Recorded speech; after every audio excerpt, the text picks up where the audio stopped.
মধ্যপ্রাচ্যে যুদ্ধের নতুন অধ্যায় শুরু হয়েছে। ইসরায়েল ও যুক্তরাষ্ট্রের যৌথ হামলায় ইরানের ২৪টির বেশি প্রদেশে প্রাণ গেছে ২০০ শতাধিক, আহত হয়েছেন আরও ৮০০। পাল্টা হামলায় ইরান ক্ষেপণাস্ত্র এবং ড্রোন ছুড়েছে ৭টি দেশে।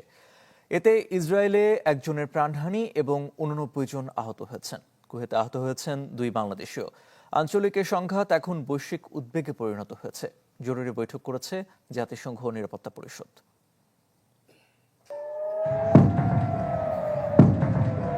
বোমাবর্ষণ থামেনি, নেভেনি আগুন। ইসরায়েল ও যুক্তরাষ্ট্রের হামলায় ধ্বংসস্তূপে পরিণত হয়েছে ইরানের বড় বড় শহরের বিস্তৃত অঞ্চল। একটি স্বাধীন দেশের বুকে যুদ্ধ নামিয়ে আনা হয়েছে এমন এক মুহূর্ত যেখানে ঝাপসা হয়ে আসে আন্তর্জাতিক আইন, সভ্য রীতিনীতি বিভেদ। ইরানে ক্ষয়ক্ষতির চিত্র ভয়াবহ। তেহরানের পররাষ্ট্র মন্ত্রণালয়, প্রতিরক্ষা মন্ত্রণালয়, পারমাণবিক শক্তি সংস্থার কার্যালয় এবং পার্চিন সামরিক কমপ্লেক্সে একের পর এক আঘাত হেনেছে ইসরায়েলি ও মার্কিন ক্ষেপণাস্ত্র। বিস্ফোরণের আঘাতে তেহরানের জমহুরি এলাকা ও বিশ্ববিদ্যালয় সড়কের কাছে ধসে পড়েছে একাধিক ভবন। শিশুদের রক্তে রঞ্জিত মিনাবের মেয়েদের স্কুলের ছবি ছড়িয়ে পড়েছে সারা দুনিয়ায়। তেহরানের সুপারমার্কেটে দেখা গেছে রুটি, পানি ও ডিমের জন্য মানুষের দীর্ঘ লাইন। পেট্রোল পাম্পগুলোতেও ভিড় উপচে পড়ছে। পাল্টা হামলায় ইরানও চুপ থাকেনি। মধ্যপ্রাচ্যের ৭টি দেশে ঘুম হারাম করেছে জায়নবাদী মার্কিন মিত্রদের। আমি ভরসা রাখি হিরন স্মার্ট ওয়াটার পিউরিফায়ারে। সংযুক্ত আরব আমিরাতের সামরিক বাহিনী জানিয়েছে তারা ১০০-এরও বেশি ব্যালিস্টিক মিসাইল এবং প্রায় ২০০ ড্রোন ভূপাতিত করেছে। আবুধাবিতে মিসাইলের ধ্বংসাবশেষের আঘাতে একজন এশীয় নাগরিক নিহত হয়েছেন বলে জানা যায়।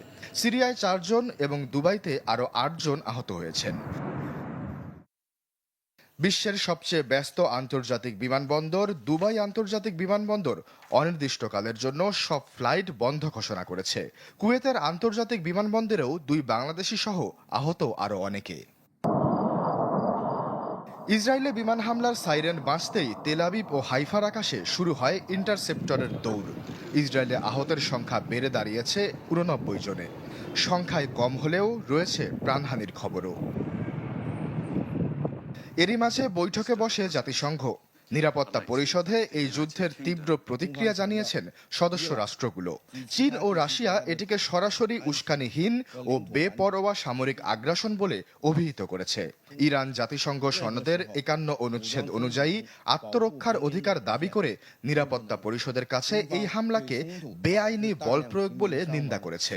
জাতিসংঘ মহাসচিব অ্যান্তনিও গুতেরেস হামলার নিন্দা জানিয়ে বলেছেন, এটি বিশ্বকে এমন ঘটনার শিকলে বেঁধে দিতে পারে যা কেউ নিয়ন্ত্রণ করতে পারবে না।